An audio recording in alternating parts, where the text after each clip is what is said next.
set of talks today from Tino Pleiner and Sanchari Datta. If you're new to this, there are going to be two 20-minute talks. Near the end of each talk, you guys can start typing your questions into the chat box. And when it comes times for questions, we will call on you. You can unmute yourself at that point and ask the question yourself. So with that, I'm going to hand it off to Rebecca, who's going to introduce Tino. All right, fantastic. Yeah, so it's a pleasure to introduce Tino Pleiner.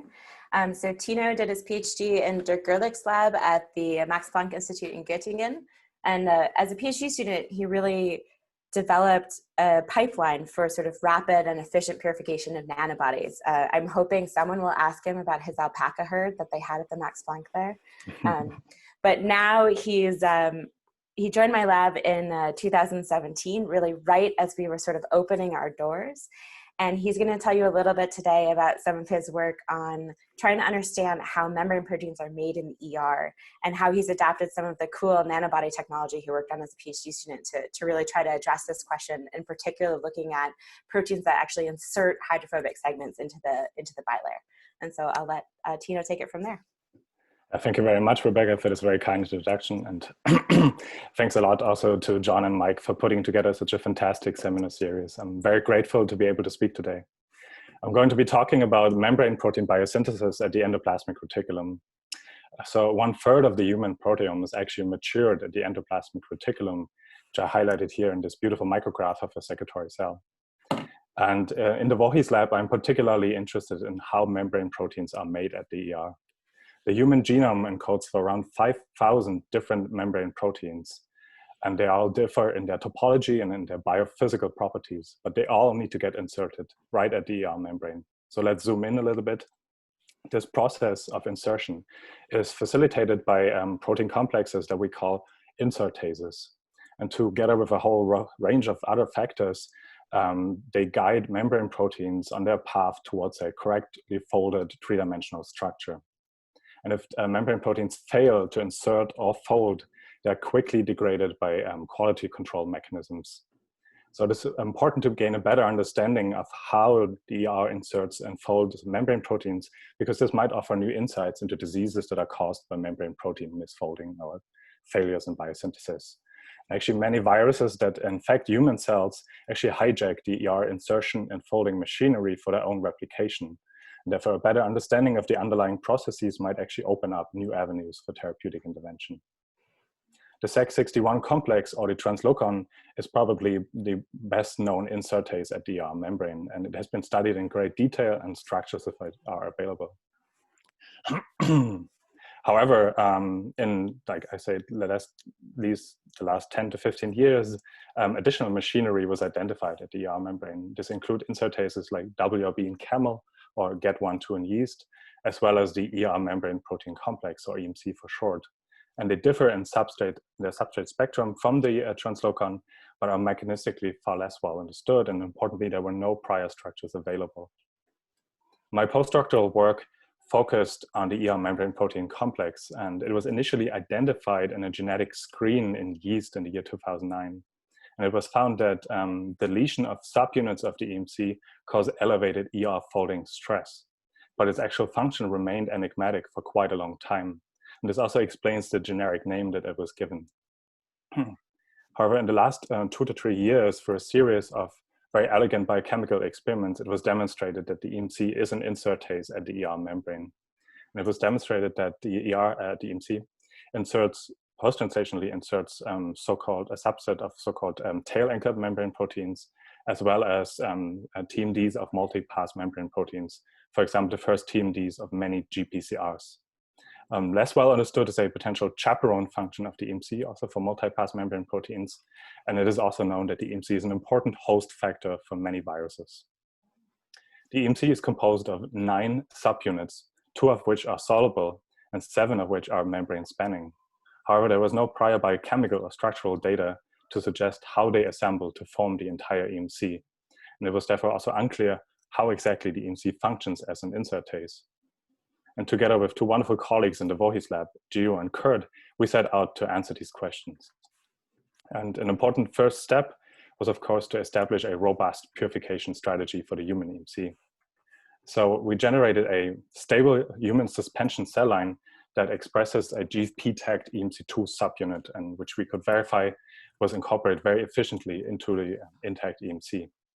We then adapted a nanobody-based purification strategy that I had previously established during my PhD. And this relies on a biotinylated anti-GFP nanobody that we can immobilize into magnetic streptavidine beads. The nanobody fusion protein further contains an engineered sumo protease cleavage module, and it carries mutations that make it inert to cleavage by endogenous sumo proteases in eukaryotic cell lysates. So after detergent lysis of the cells, binding of the lysate to the resin with immobilized nanobody and washing, we could specifically elute nanobody-bound EMC complexes by using an engineered sumo protease. This protease is highly active in physiological buffer on ice and at very low nanomolar concentration. And this yielded very pure human EMC in a single step purification, basically. We could immediately incorporate it then into lipid nanodiscs in the absence of detergent. And this strategy is in general applicable to any GFP-tagged protein complex, and plasmids to implement it will be available via Edgene, and protocols can be found in the paper as well as on the lab's website. So with nanodisc reconstituted EMC in hand, we subjected it to our single particle cryo-EM pipeline. So we applied it to EM grids, and they were imaged in a microscope in a Caltech cryo-EM facility. And we obtained micrographs such as the one shown here. And individual particles are highlighted here in yellow circles. And through iterative rounds of particle averaging and 3D reconstruction, we could obtain a three-dimensional cryo-EM density map of the human EMC that is shown here. Importantly, since there was no prior structural information, it was essential to get to high resolution. And this map in the end had an overall resolution of 3.4 angstrom. This was sufficient to assign density to individual subunits and for de novo model building. And in fact, we could build a nearly complete atomic model of the EMC, and its architecture is shown here on the right-hand side. The EMC has a tripartite structure. It is composed of the luminal L-shaped domain is composed mostly of the large beta propellers of EMC1, as well as smaller beta sandwiches of EMC7 and 10. The membrane spanning region is composed of 12 transmembrane domains, 9 of which form a central, well-ordered core around the TMDs of EMC3 and EMC6. 3 TMDs, the ones of EMC4, 7, and 10, are less well-ordered. They're dynamic and they're not shown here, but I will discuss them later in greater detail. And the last part is a basket-shaped cytosolic domain that is formed around the central scaffold unit EMC2, and it's anchored at the ER membrane via the extended loops of EMC3 and of EMC5. So with a near complete atomic model of this EMC in hand, we wanted to ask which regions of the EMC are actually important for insertion, and how does the EMC capture substrates in the cytosol. And we noticed that the TMD region contains 2 pronounced intramembrane surfaces that could both fit a transmembrane domain of a substrate and could therefore both function as the insertase site. Using a photo cross-linking approach, we initially identified EMC3 as a direct interaction partner of a substrate transmembrane domain. This was kind of in line with previous data that was published, where they noted that EMC3 is like related or similar to so-called OXA1 superfamily insertases. And these include the mitochondrial OXA1 insertase, the bacterial plasma membrane insertase YTC, as well as the ER resident insertase WRB. And they were all predicted to share a common fold. So it seemed like EMC3 must be important for insertion. However, it was exposed to the lipid bilayer on both of these intramembrane surfaces. We, however, noticed that one of these sites contains a bunch of polar and positively charged residues within the cytosolic leaflet of the lipid bilayer. We termed this structure the hydrophilic vestibule. And the other side was predominantly hydrophobic, and we call it the hydrophobic crevice. And it is important to note that the surface conservation of the hydrophilic vestibule was much greater than the conservation of the hydrophobic crevice. So highly conserved residues are shown here in dark red. And especially the positively charged residues were highly conserved in all eukaryotes. These positively charged residues are located within EMC3.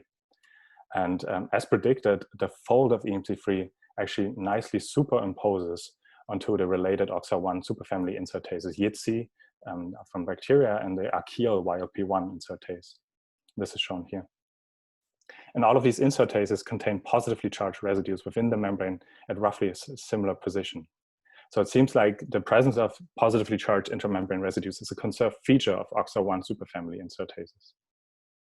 So based on the sequence conservation, the homology to YTC, and the presence of conserved positive charges in the bilayer, we hypothesized that the hydrophilic vestibule is most likely going to be the insertase site.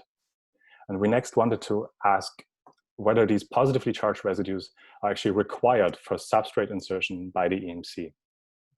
In order to test this, we made use of a dual color flow cytometry reporter assay to look at substrate stability in cells. This reporter expresses two separate proteins from a single mRNA. And this is a RFP-fused EMC substrate or control protein and a GFP. And they're both separated by a viral 2A sequence that mediates peptide bond skipping by the ribosome. So for every RFP-fused substrate that is made, a GFP is made, which therefore essentially serves as a counter for how many times this mRNA has been translated.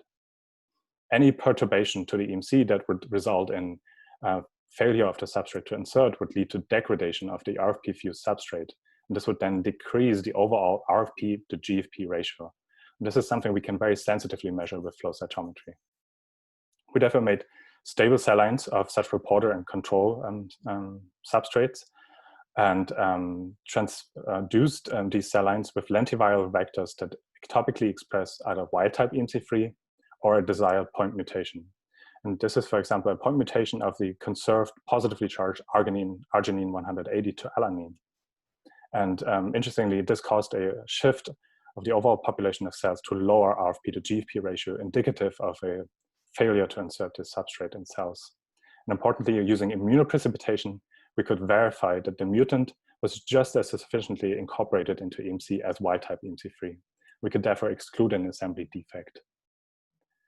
Glutamate, interestingly, was not tolerated at this position, but a lysine was. So it seems like a positive charge is indeed required.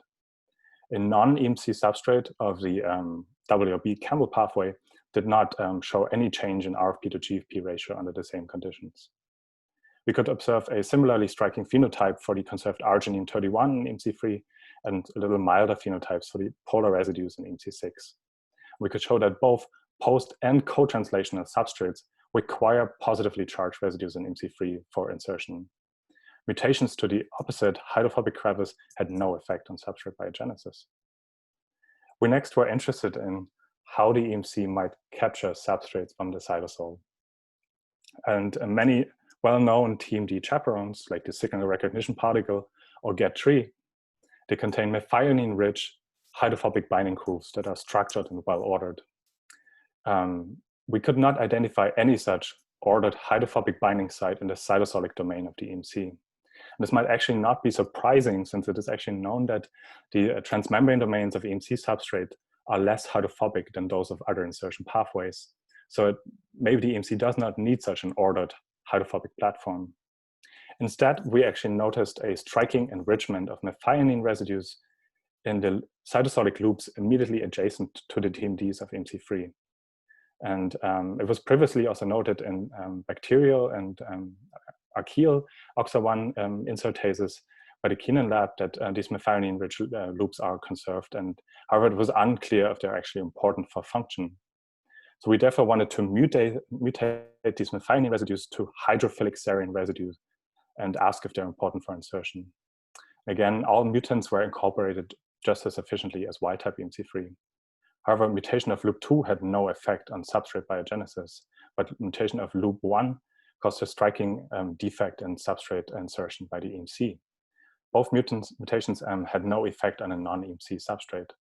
So it looks like loop 1 might be involved in initial capture of substrate transmembrane domains in the cytosol.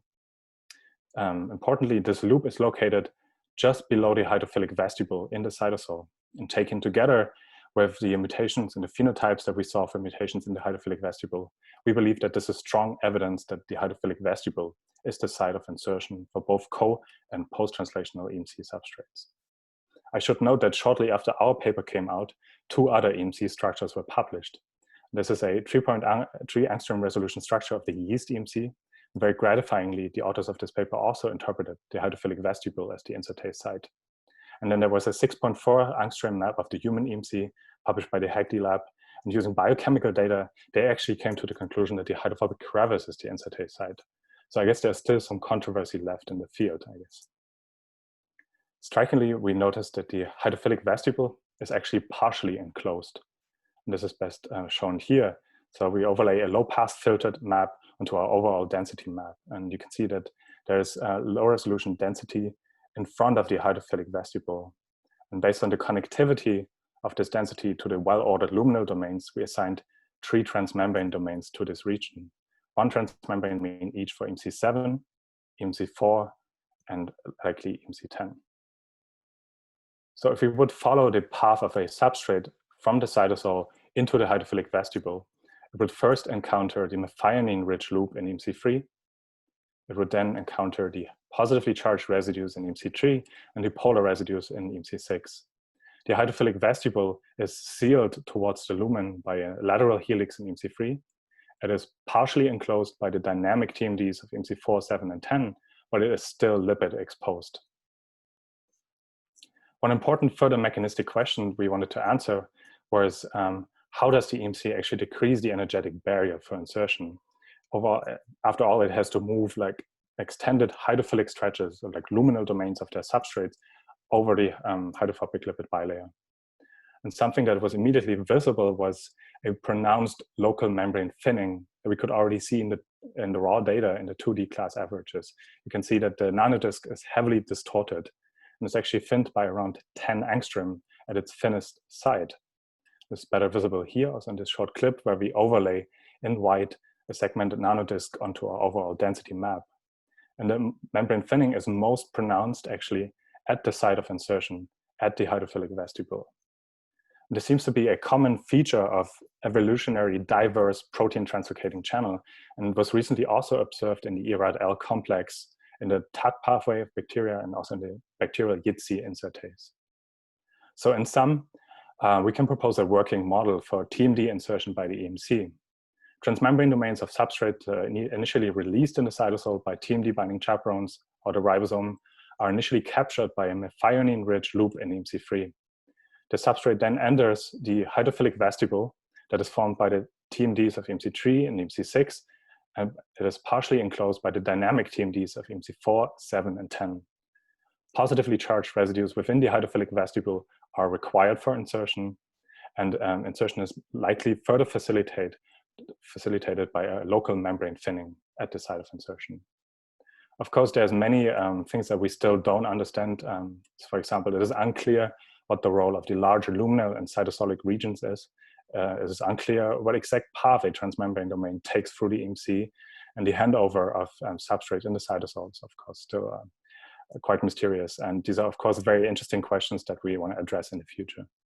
With this, I'd like to finish. I would like to thank Rebecca Vorhees for being a great mentor. I would like to thank the entire Vorhees lab, especially the co-authors of this manuscript, Kurt, Gio, Alison, Masami, Gio especially for making all the movies that I showed today. I'd like to thank the Caltech cryo-EM facility, the flow cytometry facility, these funding sources for supporting me throughout my career. And if you have further questions that I cannot answer now, you can drop me an email or contact me on Twitter. Thank you very much for your attention. All right, awesome. Thanks, Tino. So it looks like there's a couple of questions. George, I think you should now be able to to unmute yourself, maybe.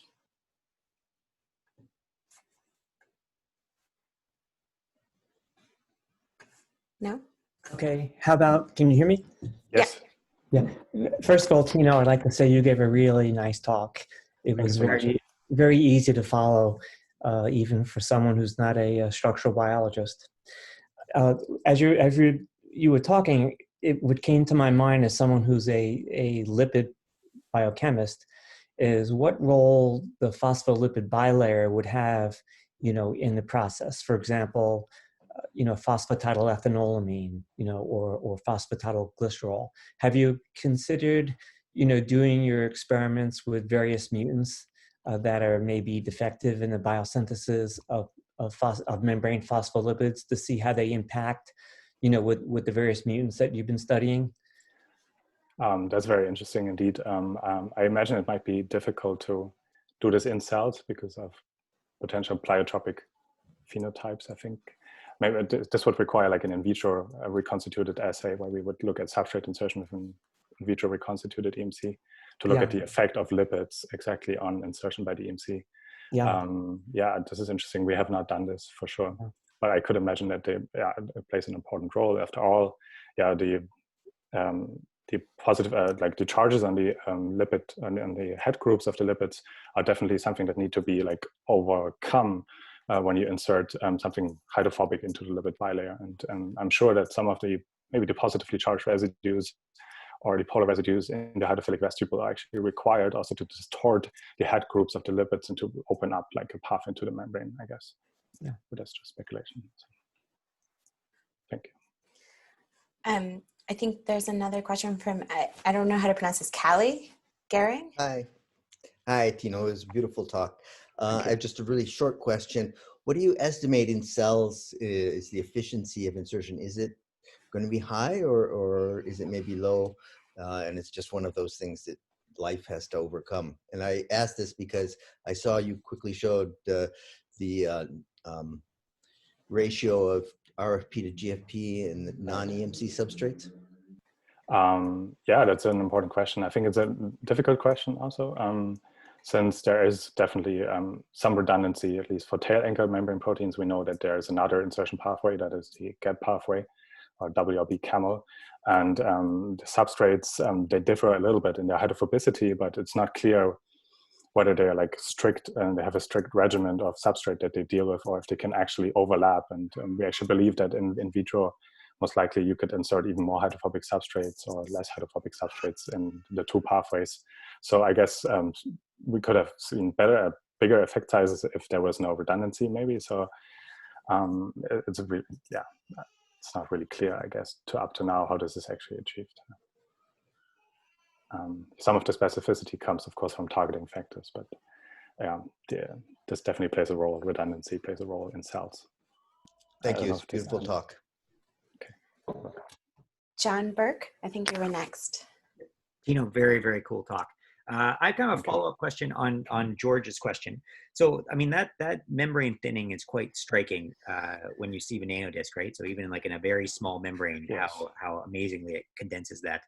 How much optimization do you actually have to do to find the lipids that you needed for the nanodisc? So just, I guess, from a methods question, did you have to try a lot of different lipid mixtures to get the particles that would work, or was this kind of your first set? So I guess my question is how important do you think the lipids, did you see any ordered lipids in your EM structure that looked like required for that? We did not find any ordered lipids in the structure. And I don't think this is the first set of lipids that we also tried. So we didn't really optimize this further. We got really lucky, I guess. Yeah. Okay. Yeah. All right. The next one is from Clarissa. Do we still have time? Yeah. Oh, I think we have a couple more minutes. Okay. No.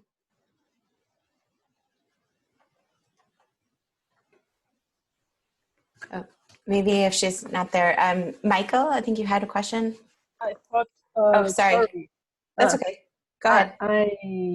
I thought I was muted and I made it written.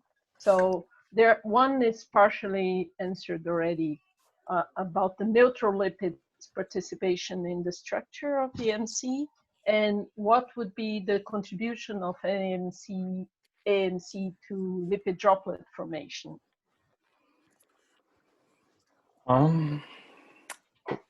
I'm not entirely sure how to answer this, but it might be possible that the EMC inserts proteins that end up in lipid droplets. I guess that would be a connection between the two.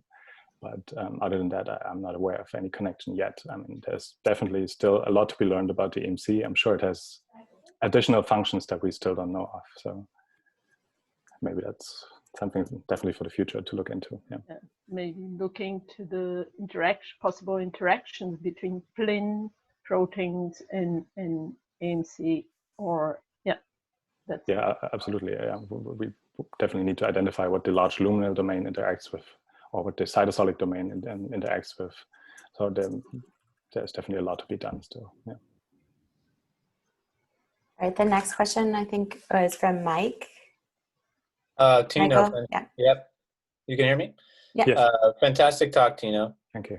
You mentioned that the EMC can also insert GPCRs. So how do you imagine this process is going to work for multi-pass transmembrane proteins?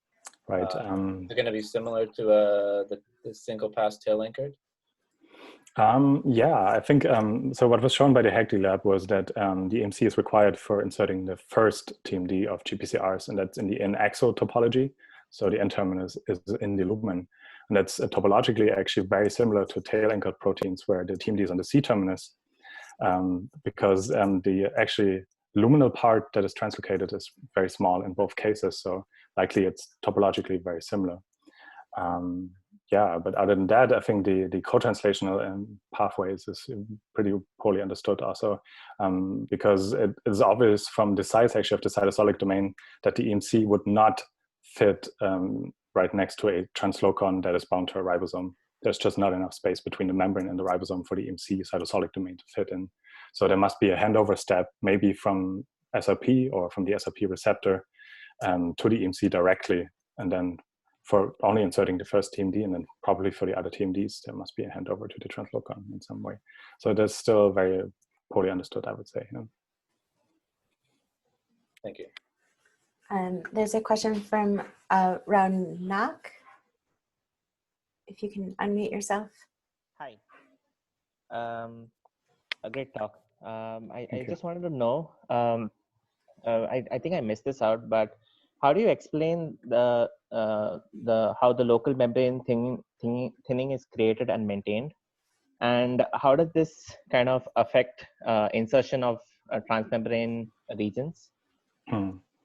I think it is created and maintained mostly by the kinked helices in EMC3 and EMC6. So they're not straight and through the membrane, but like slightly kinked. There's like proline residues, and they're like shorter also.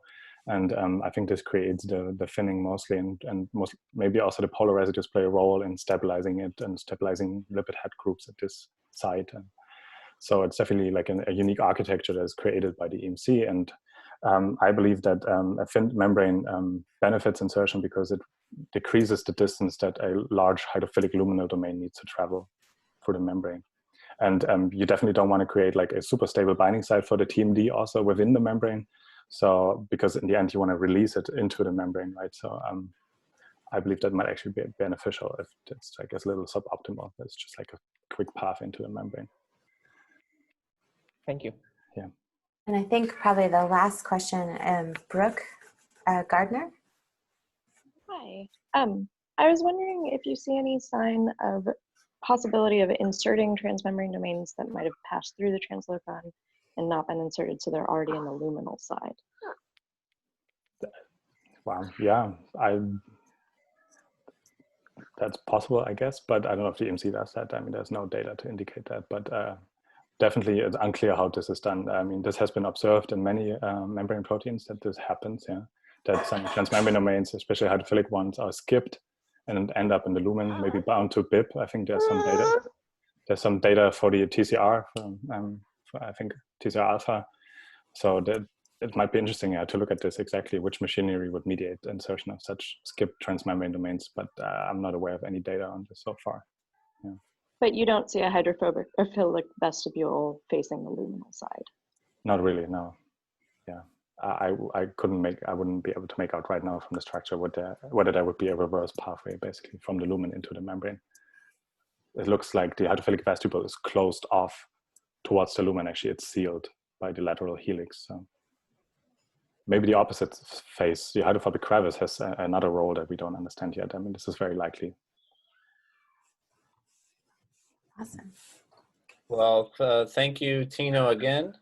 That was really a fantastic talk. So now I'm going to hand it over to Mike Henne, who's going to introduce Sanchari for us. Take it away, Mike. Okay, thank you. So yeah, Sanchari is a fifth-year grad student in the lab. She was the first graduate student to join the lab when it was very young. And I think it's fair to say she really likes puzzles. The puzzle that she's been trying to solve for the last 5 years is what does this protein, SNX14, do? And when she entered the lab, we really didn't know anything about what this protein does, but we knew that if human beings had loss of function mutations in the gene encoding SNX14, they had a very terrible neurological disease that's now known as SCAR20. And I think the first cases of SCAR20, I think, were first published a few months before she joined the lab. And so since then, Sanchari has really been focused on trying to figure out what this protein does and why, when you lose it, you are afflicted with a terrible cerebellar ataxia. And I think she's done a lot of work to try to flesh out what SNX14 does in cells and what happens to cells when you don't have it. Last year, she published a paper that showed that it's basically a tether. It connects lipid droplets to the endoplasmic reticulum. And that told us a lot, but not really what happens when you don't have it. And I think what you're going to hear today is an update on that story, and some work that she has organized to suggest what happens to cells when they don't have SNX14 and how that may be underlying the SCAR20 disease. So I'll give it over to her. Thank you, Mike, for the introduction. Can everybody hear me and see my screen okay? Looks good. Okay. So thank you, John and Mike, for organizing this seminar series and giving me the opportunity to present my work. So today I'm going to present my work on how SNX14, which belongs to the sorting nexin family, and is associated with this neuropathology SCAR20, is involved in maintaining lipid homeostasis at the endoplasmic reticulum. So lipid metabolism is biomedically relevant. When cells are exposed to high dosage of free fatty acids, the metabolic pathways are remodeled. These fatty acids are incorporated into several lipid species, for example, the phospholipids, sphingolipids, and neutrolipids. They're used for biomembrane synthesis, for energy production, and cell signaling. The fatty acids, if left free, are toxic in nature, and so they're incorporated into neutrolipids such as DAG and triacylglycerides, which then get stored in the form of fat storage organelles called lipid droplets. Defects in the processing of any of these steps of fatty acids or fatty acid trafficking causes buildup of toxic lipids known as lipotoxicity, and this is related to several metabolic disorders, for example, diabetes, sepsis, obesity, or cardiovascular diseases, and even neurological diseases. All this lipid metabolic reaction needs to be spatially compartmentalized within the cell, and membrane contact sites have been shown to be such sites for compartmentalization of this lipid metabolic reactions. Some examples of this contact sites are the mitochondrial ER contact site, the plasma membrane ER contact site, lysosome ER. We are particularly interested in ER lipid droplet contact site because our protein of interest, SNX14, has been shown to localize at this contact site. And what is even more interesting, that its loss causes this cerebral ataxia SCAR20. This disease is characterized by reduction in the volume of the cerebellum and is accompanied by loss of Purkinje neurons. The skin biopsies of the patients showed deposits of this granular-like structures in their fibroblasts. And so the main question that we are asking here is, how does loss of SNX14 cause SCAR20? Since lipotoxicity and defects in lipid metabolism has been shown to be the cause of several neurodegenerative diseases, and SNX14 associates with lipid droplets, we looked into it in more details. So these lipid droplets are fat storage organelles. This is an example how lipid droplets look in a mammalian cell. They are this round globular shaped structures color-coded here in yellow, and they produce at the endoplasmic reticulum. This is a cryo-EM image of a lipid droplet emerging from the ER. This is taken in collaboration with Danny Nicastro lab in UT Southwestern. And how these lipid droplets are produced? Well, when fatty acids are incorporated into triacylglyceride molecules, they add up and form this lens-like structure, which gradually grows in size to become these lipid droplets, which are huge reservoirs of fat and energy. These lipid droplets have several biomedically relevant functions. They protect cells against lipotoxicity.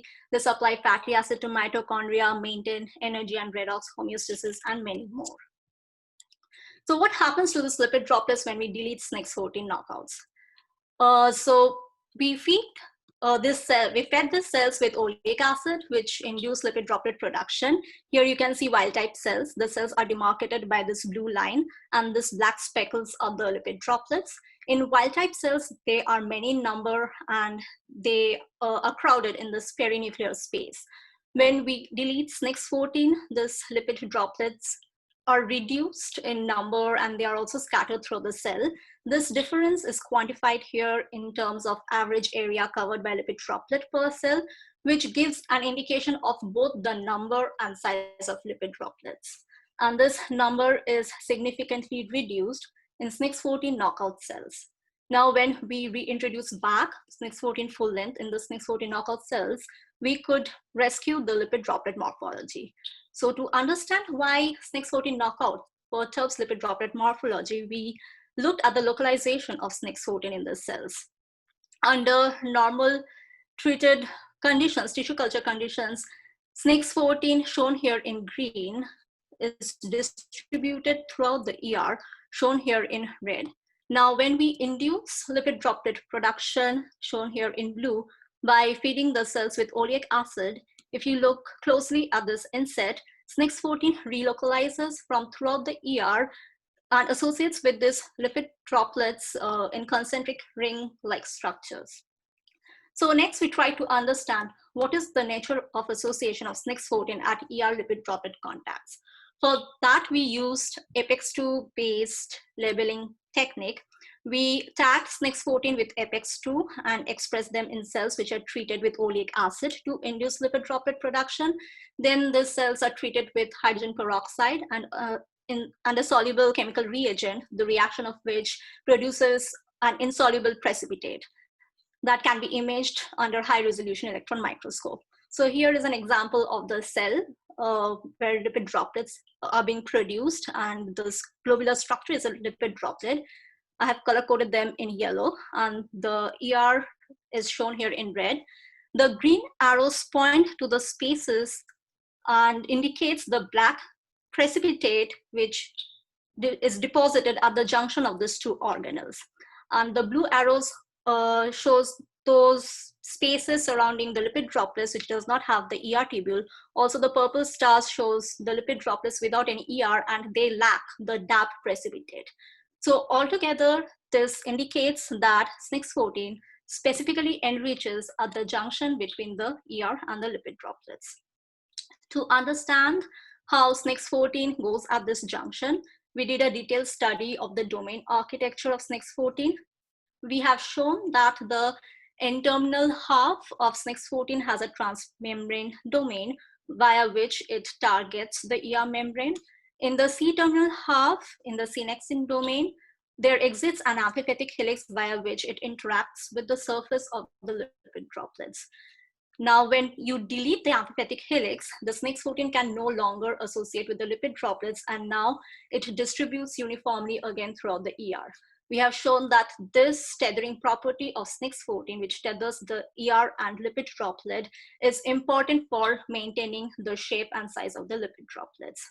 So altogether, we proposed our model, which is SNX14 is an ER lipid droplet tether. Under fatty acid stimulation, which induces lipid droplet production, SNX14 enriches at this junction where it drives lipid droplet biogenesis and proper lipid droplet maturation. And now when you delete this tethering factor, it perturbs the lipid droplet morphology. But so far, we were still not able to understand why loss of SNX14 would cause SCAR20. So next, we tested how cells would respond to different concentrations of different fatty acids. Here, we used two different kinds of fatty acids. The monounsaturated fatty acid, which has only one carbon-carbon double bond in its fatty acid chain. An example is oleate. And a saturated fatty acid, such as palmitate. We treated these cells with increasing concentration of these fatty acids for 2 days, following which we looked at the number of surviving cells given here as the cell viability. with increased concentration of oleic acid, we did not observe any cell death with either the wild type cells or SNX14 knockout cells. But when a high concentration of palmitic acid is used, we found that the wild type cells are sensitive, as has been reported before. What is interesting is that SNX14 knockout cells showed hypersensitivity towards increased dosage of palmitate. It reached 50% viability at 500 micromolar concentration of palmitate, whereas wild type cells reach 50% viability at 1 millimolar concentration of palmitate. So this indicates that SNX14 has something to do with metabolism of saturated fatty acid in particular. Since fatty acids are processed in the ER, we looked at the ER architecture in wild type SNX14 knockout cells. So here is an immunofluorescence staining with an ER protein. Under non-palmitate treated conditions, we see a fine reticulated network of the ER. Now, when we feed the cells with palmitic acid, the wild type cells still show a fine reticulated network. But in SNX14 knockout cells, the ER is very much fragmented if you look closely at this inset. And particularly in this cell, the ER is swollen and has rounded up as pointed by this arrow. So this was quite interesting. And we tried to understand then how does SNX14 maintains ER homeostasis. And for that, we looked at the interacting partners of SNX14. We again use the apex to proximity labeling that has been used before to detect SNX14 under electron microscope, but this time we did biochemical analysis.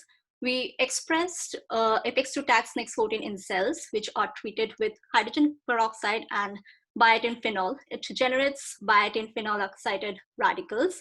This conjugates with all those proteins in close proximity of SNX14. And by virtue of this biotin tag, these proteins can be pulled down by streptavidin enriched beads and sent for mass spec for their identification. We conducted a multi-stage analysis to detect the interactome of SNX14. So first we selected all those proteins which enriches specifically with SNX14 and eliminated all those proteins which enriches with another a general ER protein, for example, SEC61 in this case. Next, we looked at all those proteins which associates with the ER by gene ontology enrichment, and also compared this set with those proteins whose CRISPR-Cas9 deletion sensitizes the cells towards palmitic acid. This gave us a set of 30 proteins, which is then next compared with the interactome of SNX14 of lice, which is the SNAS. And then we could focus our interacting partners to SCD1, which was very interesting.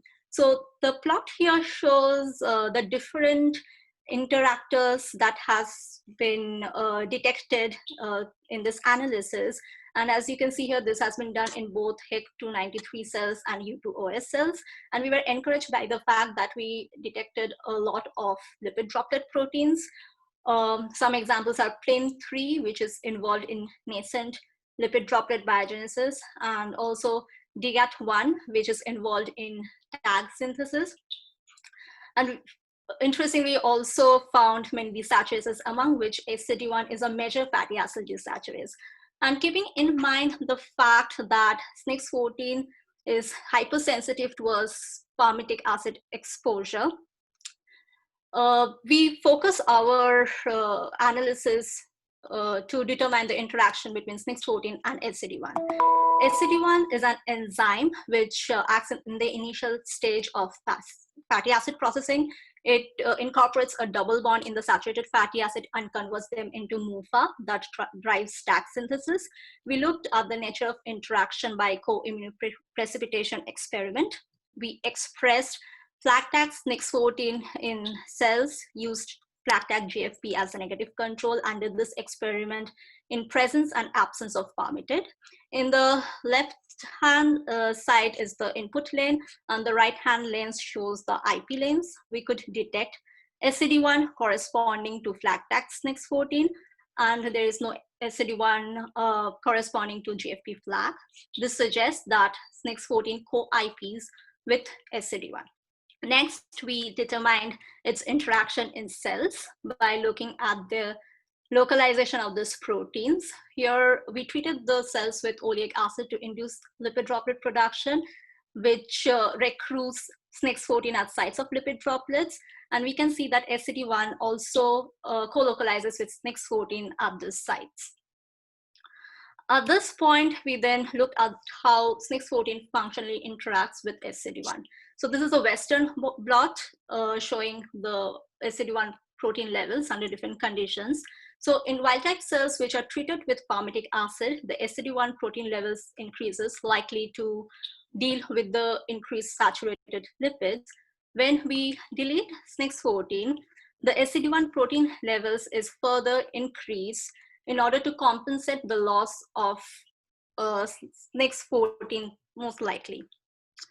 And so now when we overexpress SCD1 in SNX14 knockout cells, it could rescue the lipotoxic cell death. So if you look at the cell viability with increasing concentration of palmitic acid, SCD overexpression could rescue back the lipotoxic cell death of wild type and SNX14 knockout cells and could rescue it back to 100% cell viability. So this was interesting and kind of indicated that it might be the changes in the lipids that is causing the lipotoxic cell death. And so next, we investigated if there are changes in the lipids in the SNX14 knockout cells. So here we took wild type cells and SNX14 knockout cells, pulsed them with palmitate for 0, 4, and 16 hours. Then we extracted the lipids and analyzed the changes in different lipid species. Particularly, we noticed the change in free fatty acid. We found that in SNX14 knockout cells, the free fatty acid is significantly elevated than the wild type, which indicates a defect in free fatty acid processing. And this can be rescued by the overexpression of SCD1. We looked in depth at the different lipid species, and we conducted a lipidomics profiling, which revealed an increase in the saturated fatty acids in SNX14 knockout. In this case, we took again the wild type and knockout cells and treated them with 3 different treatment conditions. One, it was left untreated, which is taken as a control. Second, we treated them with palmitic acid. And in the third case, we treated them with SCD1 inhibitor in presence of palmitate. And this would tell us if deficiency in SNX14 and inhibition of SCD1 would result in similar lipid changes. So we did lipidomic profiling of all these samples in 2 stages. First, we conducted GC-MS lipidomics, where we derived all the fatty acids from the polar lipids and then looked at the different fatty acids based on their chain length and saturation types. Particularly, we found a change in fatty acid 16-0, where we saw an increase in this fatty acid in SNX14 knockout cells. And this mimicked the change in wild type cells where SCD1 is inhibited, indicating that the lipid changes in either the absence of SNX14 or when the enzyme is impaired has similar effects on lipids. Next, we looked at different lipid classes in all the samples by LC-MS lipidomics. This is a heat map representing the different the awareness of the different lipid classes in between the samples, and the color corresponds to the fold change as depicted in this bar, and the yellow indicates the highest fold change. And we find that the highest change is in DAG, LP, and PC species in palmitate treated SNX14 knockout samples.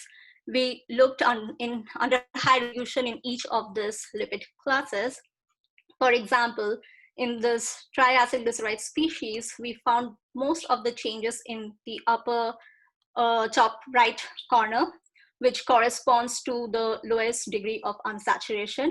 In other words, we find more percentage of saturated fatty acids in palmitate treated SNX14 knockout cells, and many times it mimics the changes in wild types where SCD1 is inhibited. We find similar change in LPC and LPE with 18-0 fatty acid change. And again, here the SNX14 knockout treated with palmitate had similar lipid changes as in wild type cells treated with SCD inhibitor. Also, we find similar changes in the PC classes with 18-0 fatty acid. So this brings us to our model where we propose that the interaction of SCD1 and SNX14 helps in converting saturated fatty acid to monounsaturated ones, which then gets incorporated into the ER lipid species in balanced proportions, which maintains lipid homeostasis. In absence of SNX14, SCD1 somehow cannot efficiently process saturated fatty acid to monounsaturated ones. Hence, we see an elevation in saturated fatty acid species. And this is similar to when there is a defect in SCD1 enzyme activity. This results in increase in saturated TAC, PC, and polar lipids in the ER, causes an imbalance in lipid saturation, results in impaired ER and lipotoxic cell death. And now when we again overexpress SCD1, it again rescues the cells and makes it lipoprotective. So this is one of the model that we think can be the basis of the neurodegenerative disease SCAR20. So with that, I'd like to thank Mike for his constant support and encouragement throughout my project. Also my lab members for their support, especially Hannah, Rupali, and Jed, who has contributed to this work. Also Joel, Sandy, and Russell for their feedbacks. Our EM and light microscopy course. The lipidomics core facility, Jeff and his team for processing the samples for lipidomics, the UT Southwestern proteomics core, and I'm funded by American Heart Association, and the lab is funded by these other funding agencies, and you can follow us on Twitter. So with that, I'd like to take any questions. Thank you. Okay, I think we'll move to the question session. We have a few already. I think Tomas Bala, if you can unmute. Can you hear me? Yes. Yeah, that was a great talk. Very, very interesting story. I noticed that in the knockout cells, the phosphatidylglycerol level is strikingly down. And I wonder whether there is a mitochondrial connection that may be relevant to the disease. I wonder whether you have any thoughts about that. Thank you for the question. So we have not really looked at mitochondria or investigated further with this changes in the different lipid species, but it will be interesting to follow up. And yeah, there are much more avenues to look at why there are decreases in some of the species with SNX14 knockout, but we have not looked at them yet.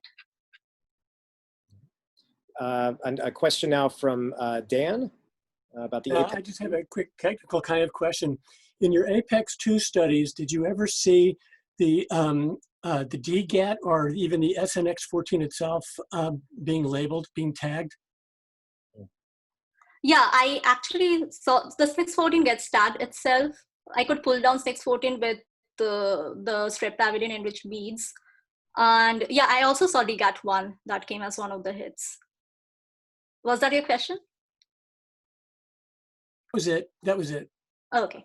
Yeah. Nice talk. Okay. A question from Sabrice. Hi, I was just curious if there's been an established relationship between membrane fluidity and the formation of lipid droplets. I think so, because the palmitic acid is saturated, and we feed the cells with palmitic acid, we do not see as much growth of the lipid droplets, though there are production of a number of lipid droplets, but they are all smaller in size. But and that might, and also the fluidity, it's not as fluid with the saturated fatty acid. The membrane becomes stiffer when we treat the cells with palmitic acid. But when we treat the cells with oleic acid, the membrane becomes more fluid. And also we see the lipid droplets are much more bigger in size. So do you think you think the defect is a fluidity problem in your membranes? Right, we think that the defect is a fluidity problem, but we cannot exclude the fact that that might also lead to the proper maturation of lipid droplets. So it's all connected, I guess. Yep, thank you. But the ER fragmentation seems like a fluidity problem potentially. Right. Okay, we have a question from Clarissa. So very, very interesting talk, especially because I'm very interested in brain lipid droplets. So I'm not aware of cerebellum lipid droplets. I just published with hypothalamic lipid droplets in metabolic diseases. But how this would be connected to the disease, the SNX14. I didn't look at the cerebellum lipid droplets, but have you looked at it? Thank you for your question. But yes, we are trying to figure out what exactly this means. So one model can be that it is the supporting, I think, glial cells which produces the lipid droplets, not the cerebellum, and there might be some crosstalk or lipid trafficking between these two tissues that might help in maintaining the neuronal health. And another way we can look at it is that SNX14, absence of SNX14 causes lipotoxicity that kills the Purkinje neurons, and that's how it's the cause of the neurodegenerative disease. But yeah, we are not yet sure, though we are collaborating with someone who is doing tissue-specific knockdowns of the neurons and the glial cells in order to answer this question. Great question. Okay, a question from, I want to make sure I pronounce it right, Apoorva? Hey, hi, yeah, that was correct. Hi, Sanchari, great talk. I was wondering that upon knockout of SNX14, you see a wonderful phenotype, but I was wondering if the after SNX14 knockout, if the cells are healthy. Have you checked any markers, apoptotic markers or something like that? And have you quantified as to how many cells show this phenotype?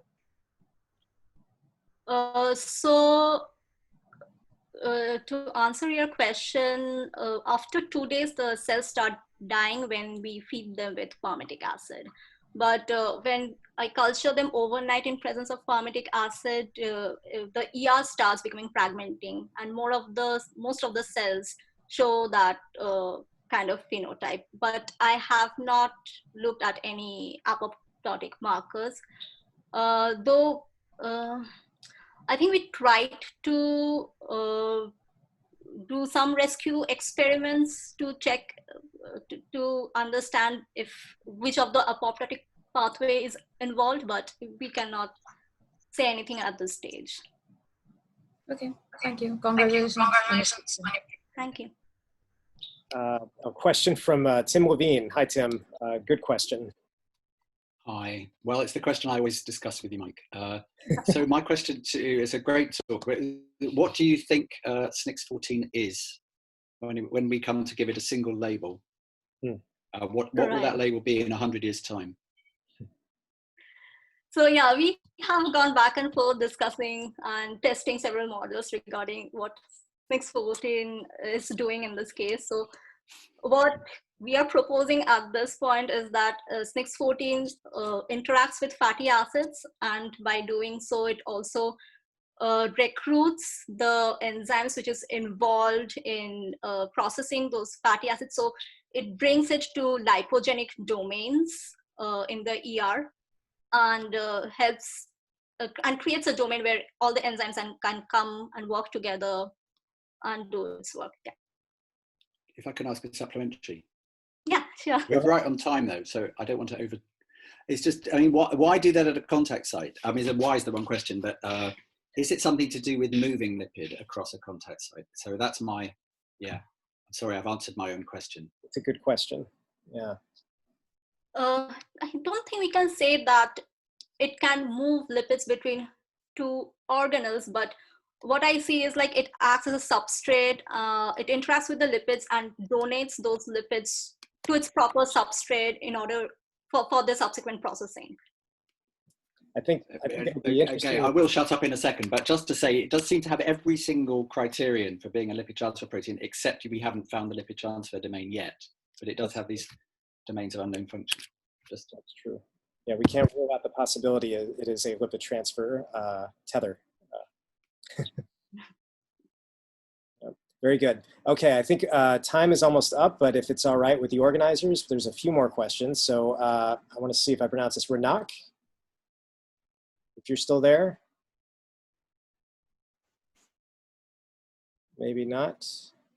Hello? Yes, go ahead. Hi, great talk, Sanchari. I think Tim beat me to the punch for that question. But so I just want to add one part to that question that Tim asked. So have you seen any direct modulation in SCD1 activity by SNX14? And so is it because it seems to interact in both the presence or absence of palmitic acid? And is there, if there's no change in activity, do you think the localization of SCD1 to LDs is necessary for this function?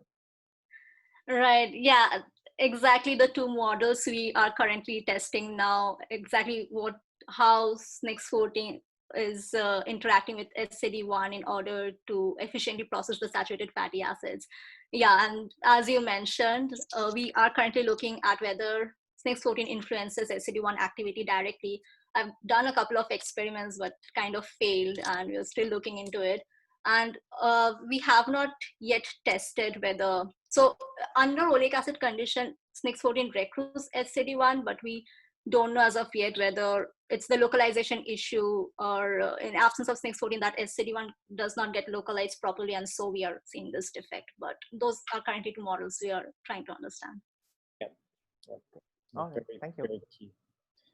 So Shamshad, hi. Yeah, hi. It's an interesting talk. I noticed that SNX14 has got a PX domain. Right. PX domains, generally speaking, bind PI3P. And I was wondering, have you actually monitored any lipid binding to the PX domain, or sometimes it binds PA as well? And whether it's actually required for its function? Yeah, thank you so much for the question. Actually, initially when Mike started his lab, he was looking at MDM1, which is the homolog of SNX14 in yeast, and he found that MDM1 is an ER vacuole tether, which is an ER lysosome tether, and it does it by interacting with the PI3P. The PX domain interacts with the PI3P lipids on the surface of the vacuoles. But in case of SNX14, some of the residues are altered in the PX domain, which diminishes its interaction with PI3P lipids. And so, and we have tested it in vitro with one of our collaborators. Also, I have shown it by imaging studies by expressing this domain in SNX14. And we did not find any evidence of PX domain interacting with PI3P or anything. It's the PX domain which is actually more interesting, and it has been shown to interact with free fatty acids. Yeah. Okay, thank you very much. Okay, we have a question from James Olsman. Hi, James.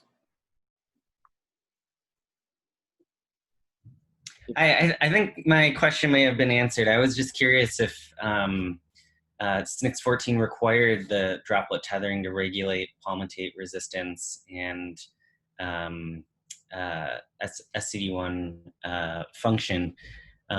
Maybe testing for rescue in the CNexin mutant that you guys identified before to mediate that tethering function. Yeah, I don't know if you mentioned that in your talk, Sanchari, but I think you have it in your bioarchive paper. I think you've done that fragment analysis. Right, so I overexpress SCD1, which is supposed to upregulate lipid droplet biogenesis by tag synthesis. And also I have supplemented oleic acid with palmitic acid and has shown that that also rescues the lipotoxic cell death. So yeah, the lipid droplet lipid droplet production is not as such necessary, because when we inhibit DGAT, it can still rescue the lipotoxic cell death. It's mostly the membrane fluidity that we think is necessary for rescue. And it does seem that a truncated version of SNCS14 can rescue. It doesn't seem to need lipid droplet targeting. Very surprising. Yeah, that is the N-terminal part, which includes the PXA domain and the transmembrane domain. It's not the other half. Yeah. Thank you. Really, really nice work. Thank you. Thanks, James. Okay. Mike said to keep going. So if feel free to go. I think there was just one more question then from Joshua. Hi, great talk. And actually, you just answered my question. I was wondering, with the ER fragmentation with palmitate, if you could rescue using fatty acids that more efficiently incorporate into the lipid droplet. Because one thing with the fragmentation of the ER and also the LD phenotype you see is maybe it's the cells are not efficiently making lipid droplets, and part of the issue is with the fragmented ER. So that's really great and interesting to see that it rescues. Right, yeah, thank you. Thanks so much. Thank you. Okay, I think that's it for the questions. I actually had one question. I was just saving it. So it's a more general question. I noticed in your, in one of your figures, you had shown that the ER was surrounding the lipid droplet, or making contacts basically around the whole circumference in the 2D space. So in all the diagrams we at least that I've seen, they sort of draw the lipid droplets budding out from one place in the ER. Is that, do you think, inaccurate? Do you think it's touching the ER and growing from many different spots? So I think this is still debated, and people really do not understand it's touching everywhere. But it can be a 2D section, and the way we are looking at the section, it's not a 3D reconstruction. So maybe we are losing the point whether it's making a single contact or multiple contacts. But it will be interesting to know how the emergence happens and whether there are multiple contacts between the lipid droplet and the ER.